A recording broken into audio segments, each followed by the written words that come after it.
Hi everybody, this is Odd Samurai, and today I'm going to be reacting to Monogatari off-season and monster season episode.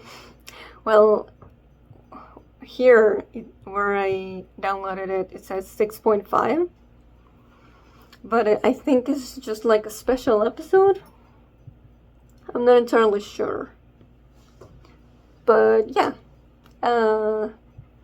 First though, let's talk some more about last week's episode. I feel like there's gonna be some things that I repeat, but you know, it is what it is. I still want to talk about it.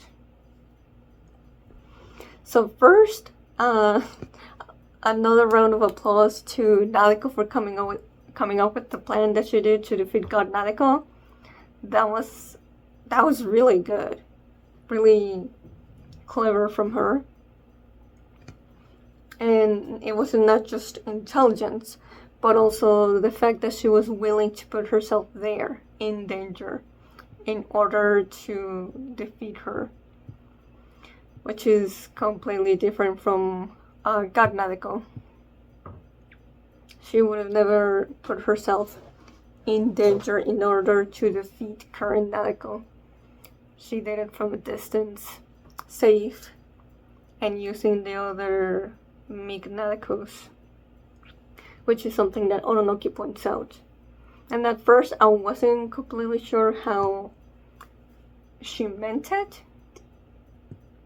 because like, well, you know, God Nadeko just being there, it's she was already at risk of being exorcised, but like she really put a lot of walls for current Nadeko to get to her.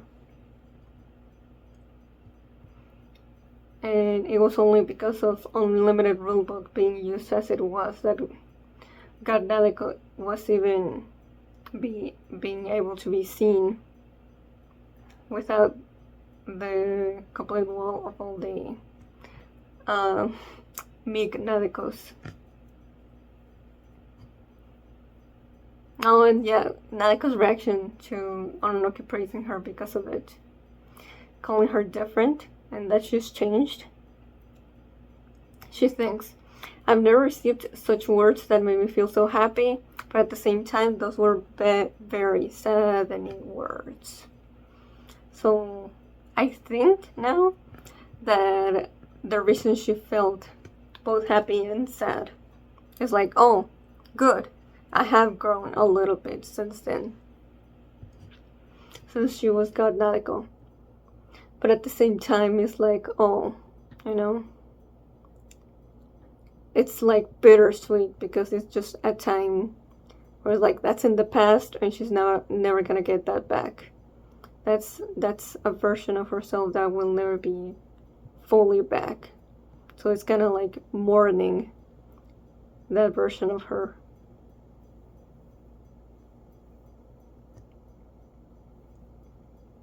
Nostalgic, if you will.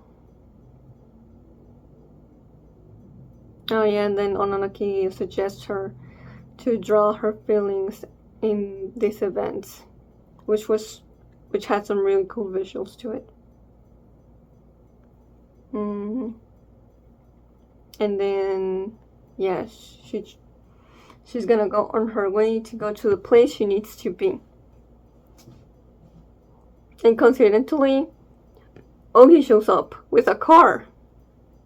A yellow, what looks to be a Volkswagen that pretty much is identical to Araragi's. So it's like, is this a different car but just exactly the same?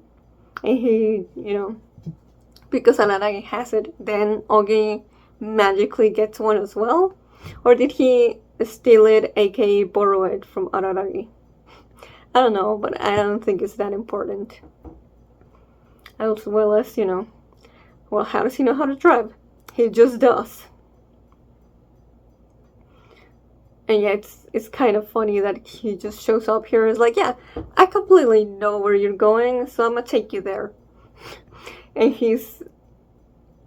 has no idea, which to be fair, it is in the catchphrase, you know. I don't know anything, you're the one who knows. And then Nadeko and I was gonna say and Ogi talk about this, but really only Nadeko talks about it, and Ogi is more of like a soundboard, just being like, and like, is that really what you think? I don't know if that's really the case.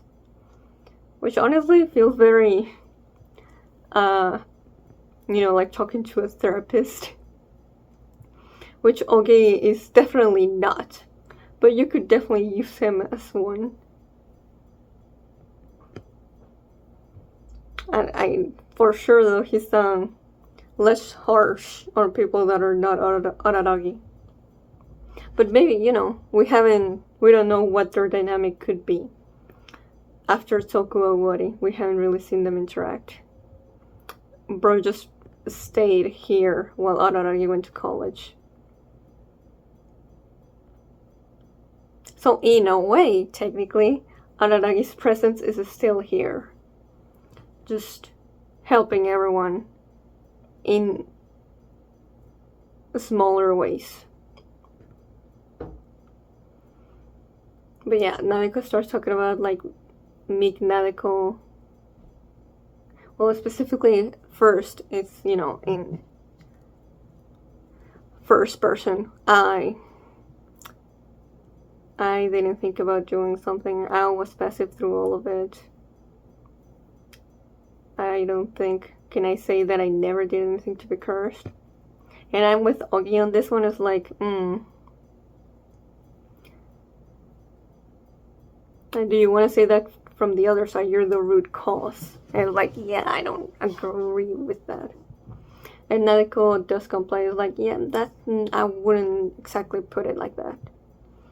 And it's like, yeah, it's definitely complicated to talk about, her meek Nadeko times.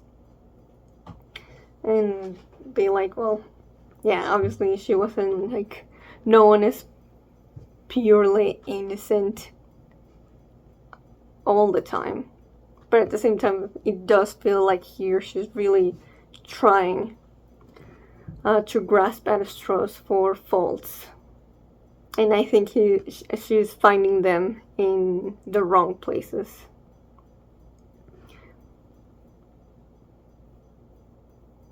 But I do think that the one thing that I agree with is that by basically just, bowing her head and following what other people told her to do, even though she didn't really want to.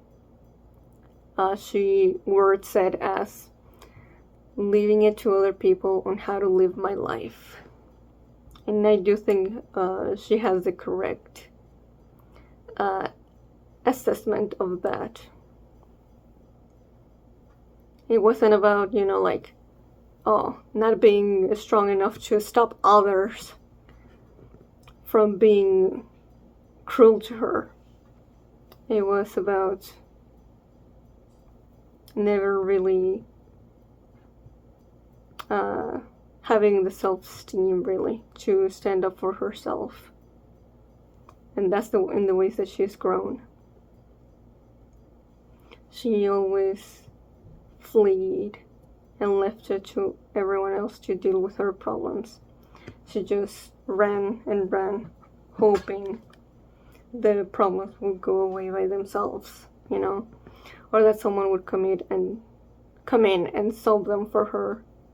And that's, how, that's the part of the speech later on where it's like, doesn't matter how long you wait, a prince and a horse is not gonna come in and save you. You have to move. You have to be the one to take action. But at the same time, there was something about Mika Nadeko that was admirable. It's like she was the only one that had a clear goal, and she was going for it, unlike the other three Shikigami. So in a way, she was using them to seem invisible, so she could accomplish her goal. But her goal is literally to just observe from a distance and wait for something to happen. But yeah, Ogi takes them to this, what used to be Senjogahara's apartment. I'm not fully sure if she still lives there. I would guess not, because she and Araragi wanted to live together.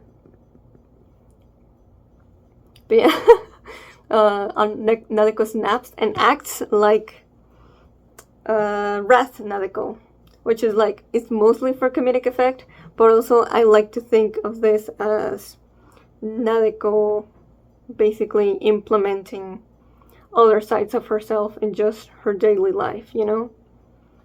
It was never about erasing them and acting like they never happened. But it's about using parts of them that were positive, or just, you know, accepting them as part of herself. And just not being afraid of showing them to other people. That's also how I took the promise she gave to flirty Nadeko. That feels like an example of how she could use flirty Nadeko in the future. And I love that way of integrating those different parts of herself now moving forward.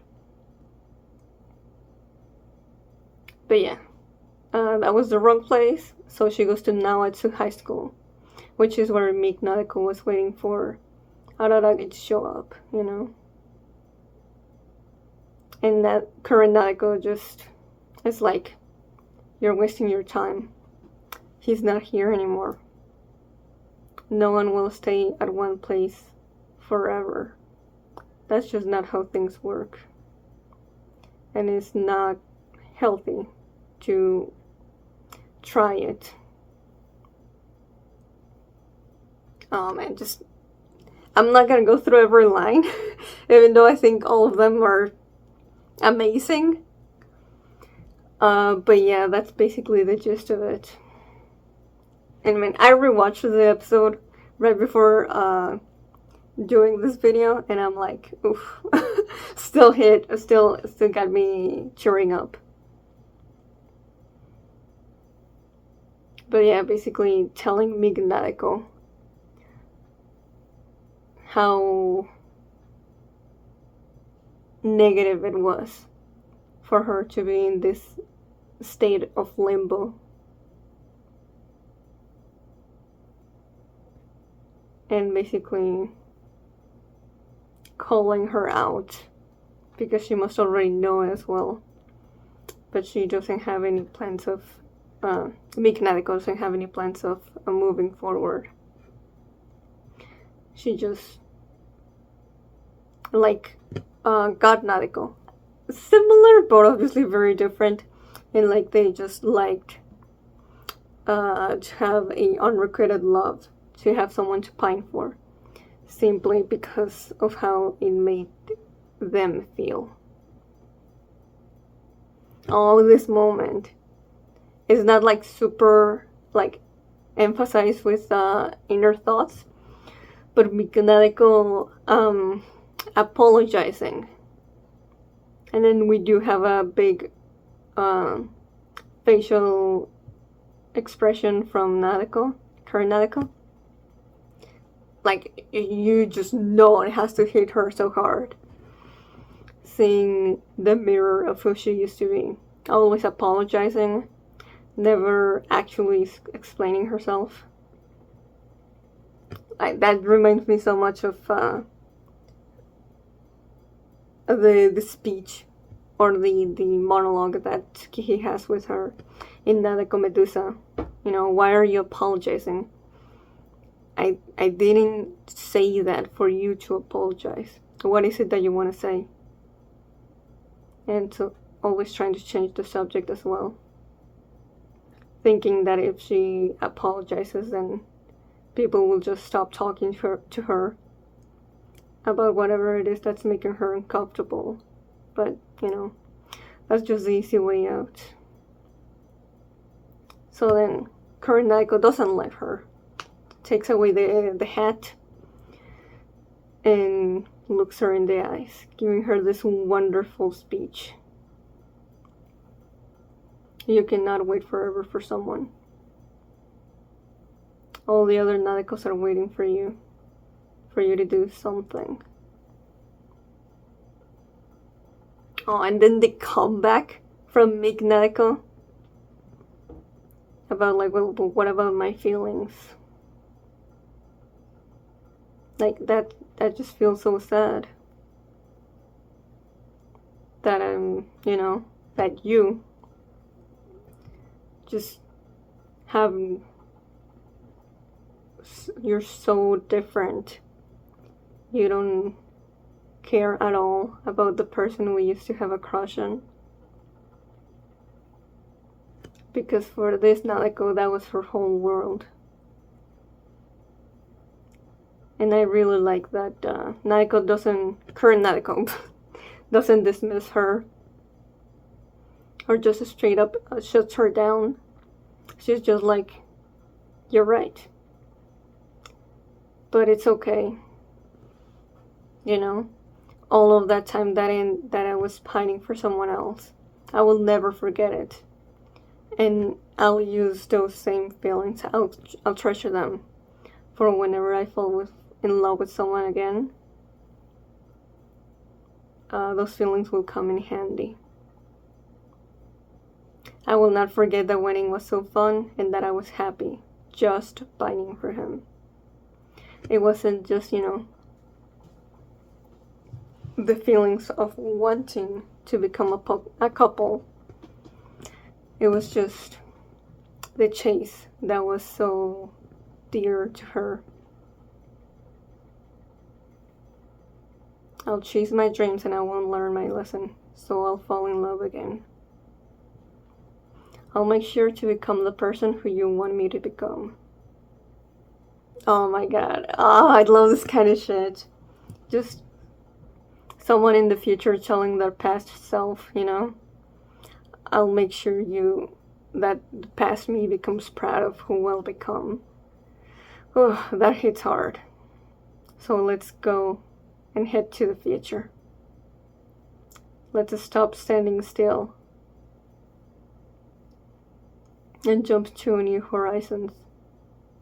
That's a big Soku Wari finale feeling. But man, this shit was so magical. Yeah, definitely, now that I've seen the finale again, I think this is honestly one of my favorite arcs in the whole series. Probably top 5. Like, I think it's not recency bias. I genuinely think it's gonna stay there. Yeah, then we get the ending, and we then have the after credits. We have the not long, but the conversation with Shinobu, which felt very out of the blue, but definitely didn't mind it. And after thinking about it, sure, it is a little convenient to kind of wrap this Nadeko arc in a bow. But honestly, whatever, we got this conversation and I'm so happy we did. And at first I was like, oh, is Shinobu acting like she doesn't remember giving that lecture to Nadeko back in Nadeko Medusa? Or she just genuinely forgot. And I think it is that. She genuinely forgot. But I could be wrong.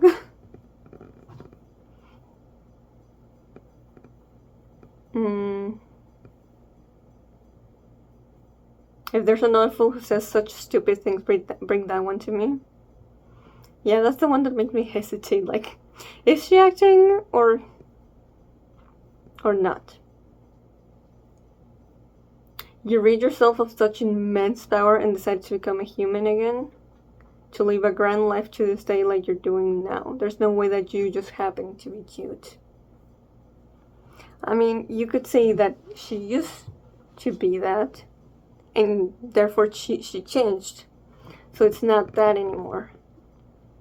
But also it's like, well, if she's able to do all this and change, then maybe she was never just that. But she just needed a really big catalyst to make the change.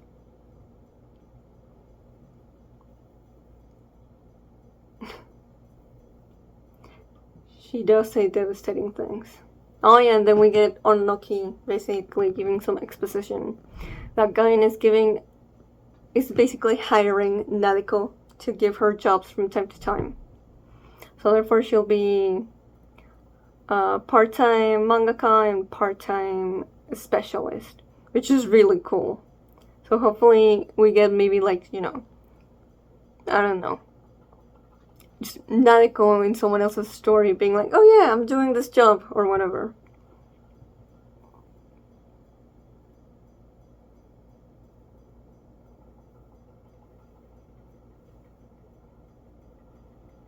Oh, but yeah, I really, really like this. Yeah, she wasn't chosen because she's able to make Shikigami, but because of her ability to just, make that plan and stay just calm under very big, stressful situations. So yeah, that tracks. But like, being able to make Shikigami is probably useful too. So yeah. So usually I wouldn't have been able to be that lengthy with the discussion of an episode. But honestly, this deserved it. And also, I do know that the new episode is like super short. It's like the length of half an episode. So yeah, I don't know what this new episode adapts. I want to say it's a short story, but I'm not sure. It could also be just like the first chapter of like a new arc, so they wanted to do a whole chapter for this. I don't know. But I do know it's about Shinobu. That's all I know. That it's before she became a vampire. So yeah. Let's just get started in 5, 4, 3, 2, 1, go. Ooh.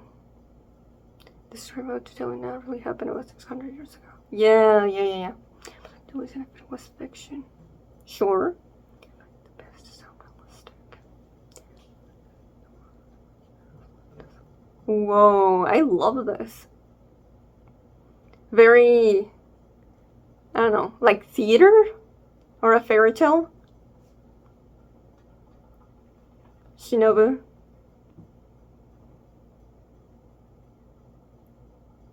Yeah, it feels like a fairy tale. This gotta be human Shinobu. Okay. I love the visuals. Feels very abstract.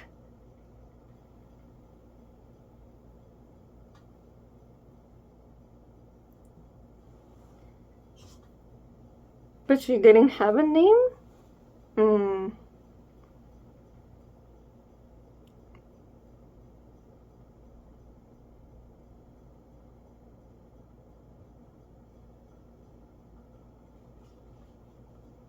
Okay.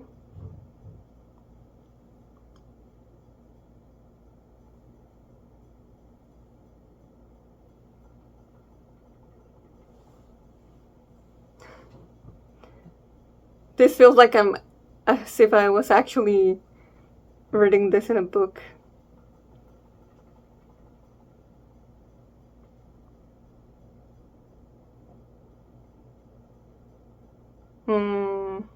Okay. Everyone trying to capture her beauty. very surface level. No one actually trying to get to know her. Yeah. Man. Lonely even in this time period. Yeah, okay, exactly what I was thinking.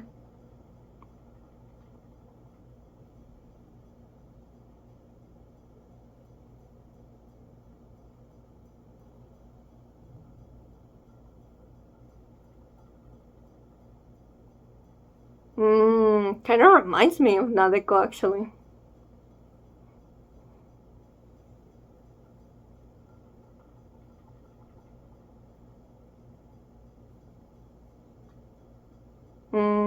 That's the only adjective.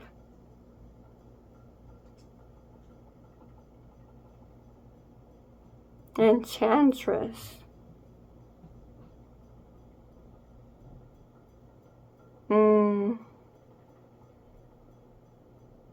Okay.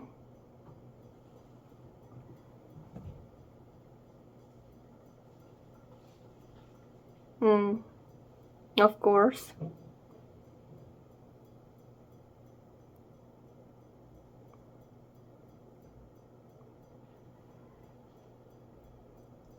Uh-huh.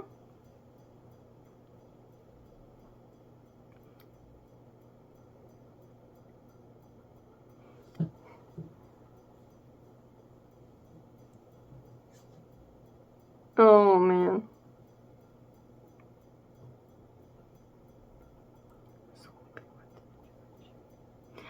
This feels very monkey paw.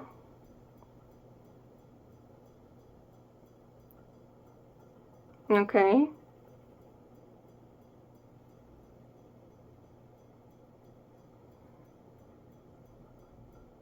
Mm.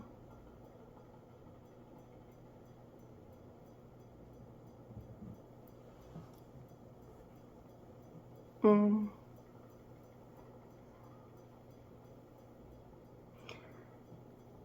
Uh-huh.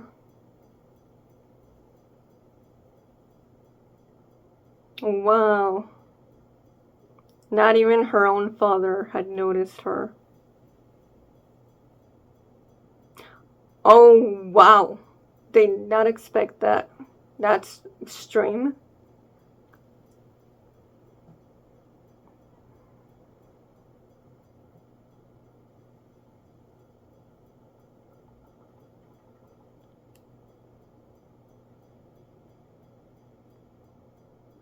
Oh my god. What the hell?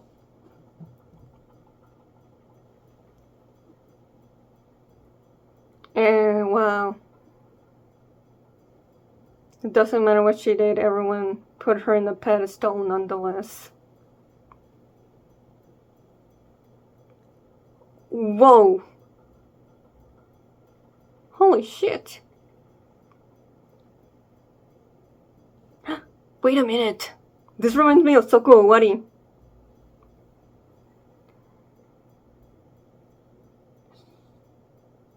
Her presence was so overwhelming. Everyone, you just want to kill yourself.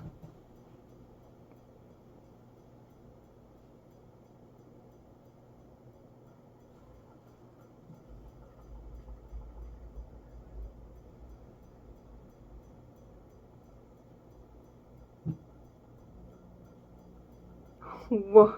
Oh my god. What? This is so gruesome.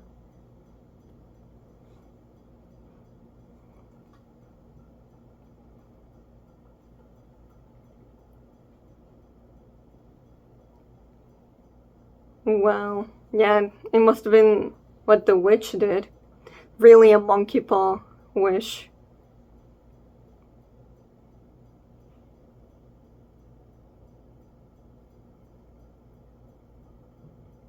Jesus.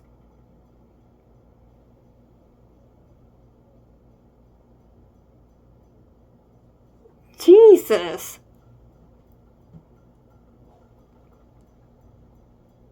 This is depressing.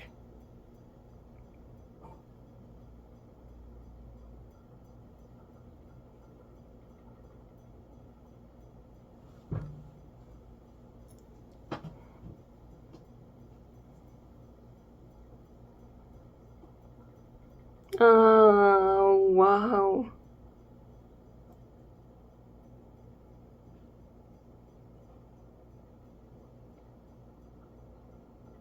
Oh, so it was unintentional from the witch?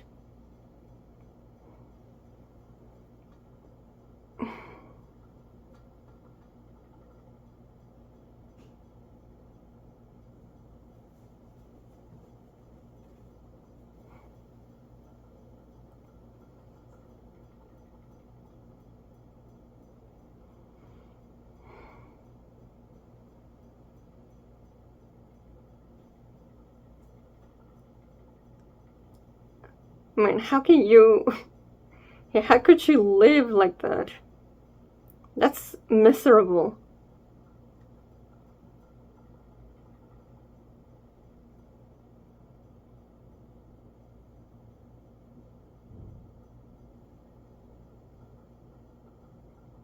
Mm, yep.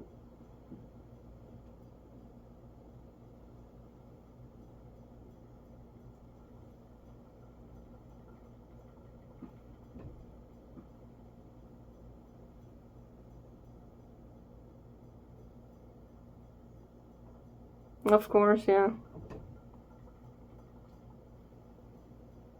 Oh?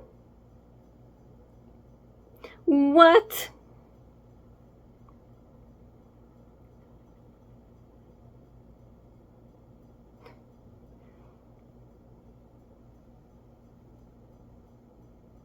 Oh, okay.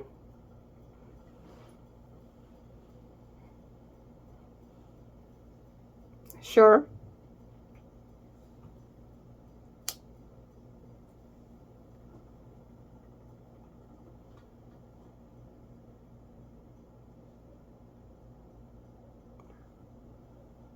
Ooh, I feel like that line might be really important.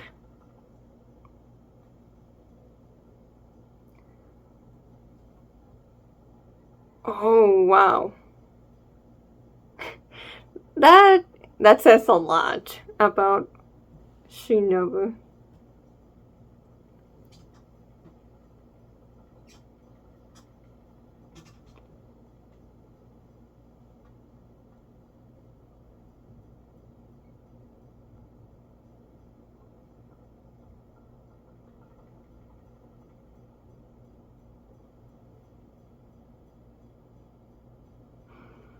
Mm.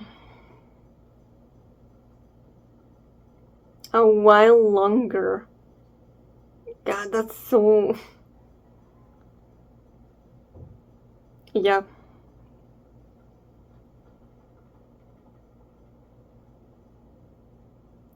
that's a lot to take in.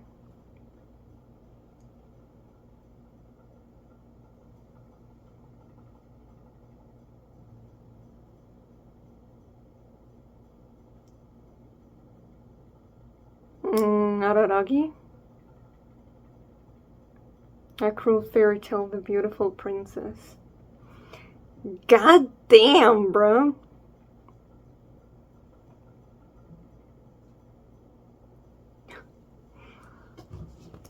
I...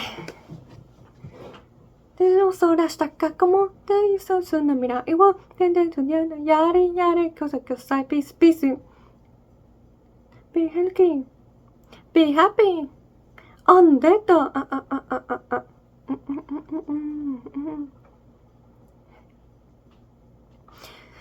ねえねえねえねえ Oh, this is a different part of the song. I haven't listened to this part, but okay. I wish it had lyrics, but it is what it is.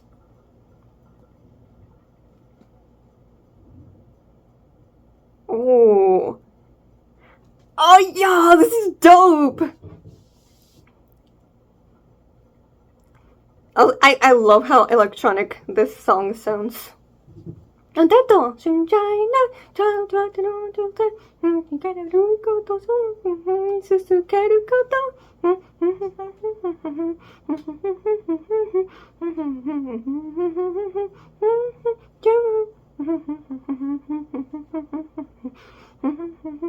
Man,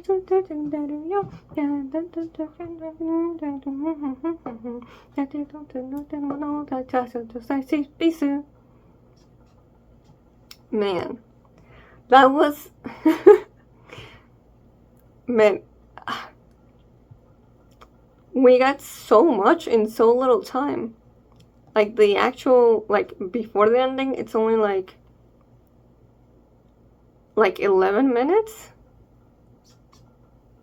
So we were definitely able to get a lot out of it in just a small amount of time.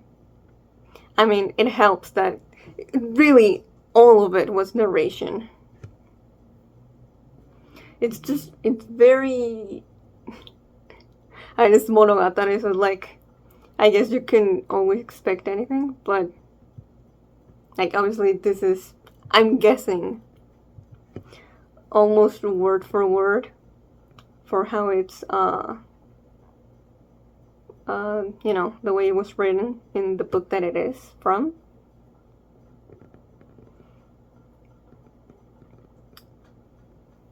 But yeah, like, usually, you know, it's not like this, obviously. We have characters talking to each other, and the POV character narrates and has internal thoughts, but none of this here. It was literally just a narrator who is Shinobu, obviously. Now, from what time period? Who knows? But it's definitely Sakamoto Maya. And yeah, like everything that was from dialogue, it was, you know, the same person, all of it. So yeah, I mean, you literally have the witch basically making the princess's life even more terrible than it was before. So that alone is like, oh, it already felt like a classic fairy tale, but that really sealed it. But it was not the kind of Disney fairy tale, more like a Grimm Brothers fairy tale. But yeah, okay. So, I think I'd heard before something about like, you know, Shinobu being human. Like, if people stared at her too much, or were in her presence too much, then they would just try and kill themselves. And that's basically what we got in Soko Owari. But I don't remember if I saw someone say it, or if I just, if it was just intuition from seeing Soko Owari. After all, you know, there are no vampires and mirrors, so therefore she was forced to be a human. And it just so happened that it was the version of her after she made the deal with the witch.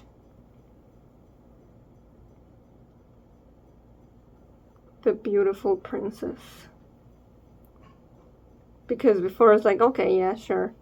It's something that didn't need any supernatural thing to be true. You know, everyone just saw her from afar and they thought of her as beautiful, and they didn't see anything beyond that. They just cared about her looks. Especially, you know, because she's such a, well, was such a, she was a princess, so she was like really high up. So I don't think she would have had the chance to just go out and talk to people for them to get to know her. And when they did get to actually talk to her, it was probably just talk about her looks. Oh yeah, I just remembered also. When Kiss Shot tells Araragi in Kisu that she used to be a human a long, long time ago. So she wasn't always a vampire, but she'd simply forgotten. Now, you know, Kiss Shot lies about a few things in that arc. So it's like, now that makes me think, should I trust her word on that? Did she really forget? Or is it just something that she actively ignores thinking about? Because of how miserable it was. Plus, oh yeah, there was a moment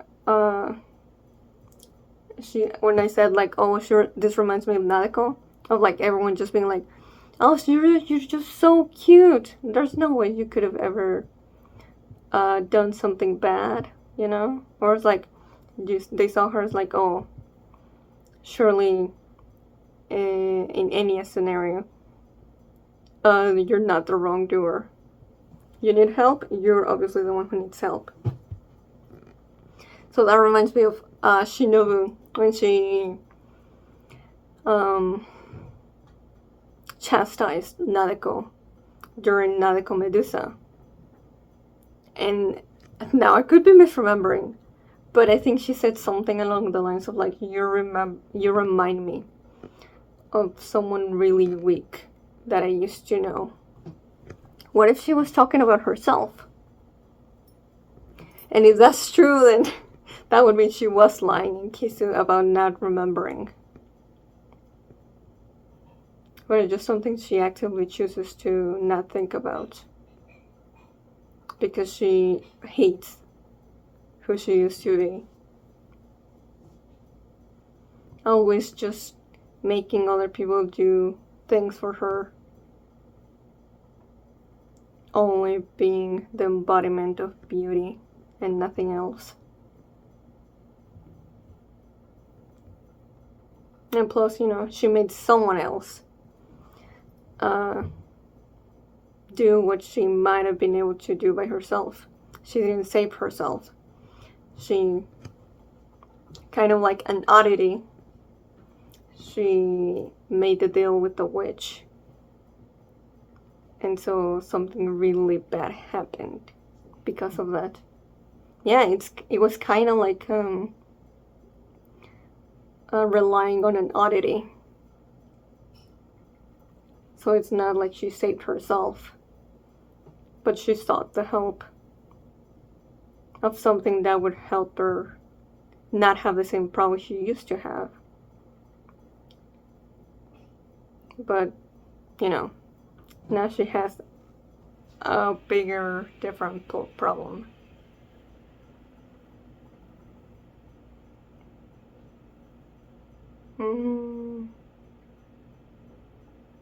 Oh yeah, when she talked to the witch. Where was it? Yeah, the lady's severed head spoke up.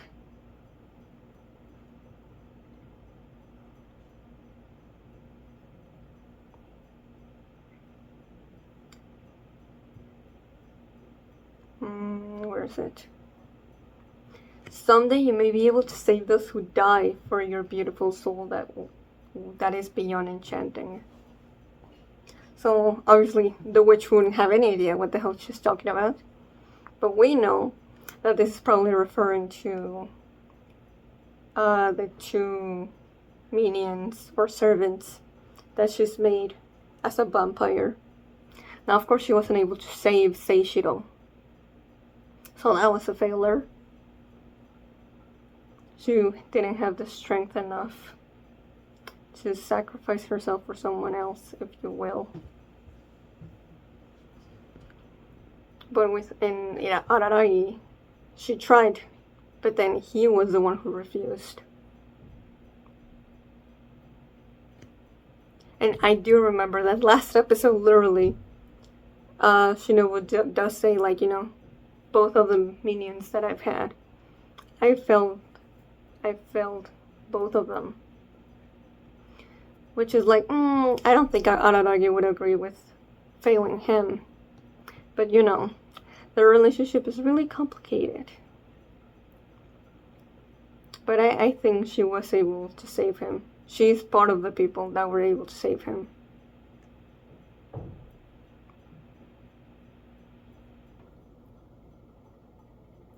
He really needed her presence. Until then, you need to keep distancing yourself from other people. Yeah, because all this time was like, oh, she's a vampire.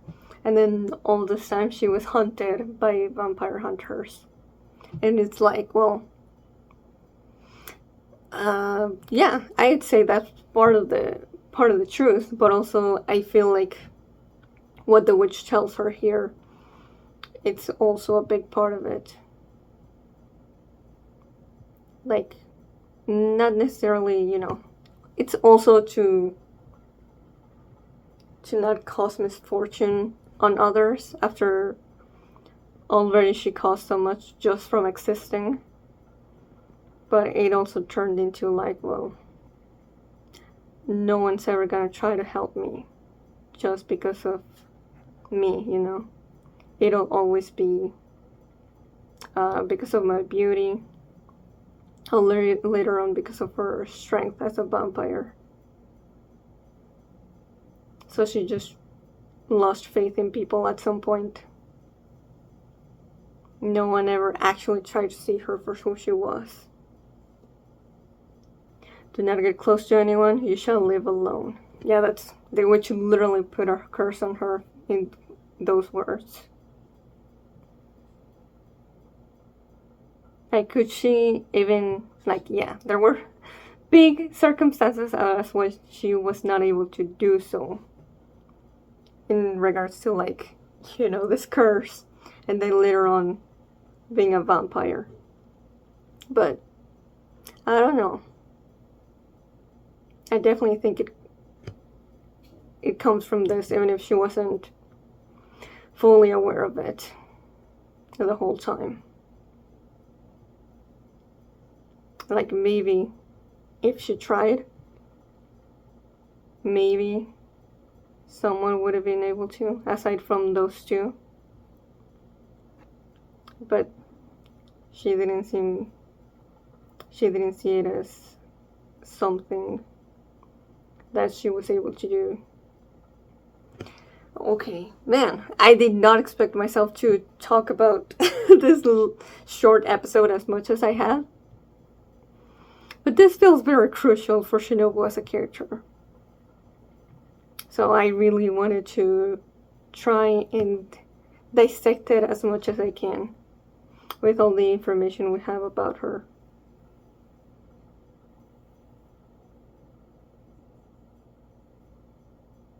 I think she also, in Kisu, she said she was of royal blood or something like that. So, yeah.